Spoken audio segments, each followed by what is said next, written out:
Okay, silip lang tayo sa ano natin, YouTube account. So, meron na tayong 21 subscribers from the start. So, meron tayong 38 videos. Kahit pa paano, umuusad siya. So, 2 taon na ito. Pero ngayon ko lang naman. So, months pa lang yung pagka-active nito ulit. Na nagda-download ako ulit. Pero mostly dito sa mga ano ko, pagka mga kanta, nagiging copyright. So walang takas, ewan ko ba kung bakit. Videos, punta tayo sa videos. Yun kanta, copyright.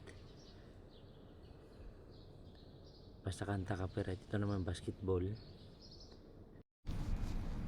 So magandang araw guys, no? So ito yung pala yung ano natin sa YouTube. So meron tayong nadali na copyright. So buburahin natin to. So ito nga pala yung subscriber natin, no. Dati simula tayo sa una, pangalawa, hanggang sa naging 18 ngayon. Kahit paano naman 33 subscriber na tayo.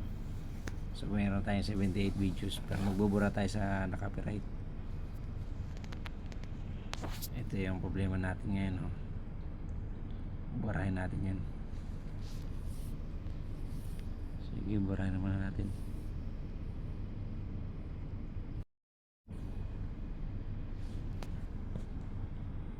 Long press. So delete. Ganon talaga.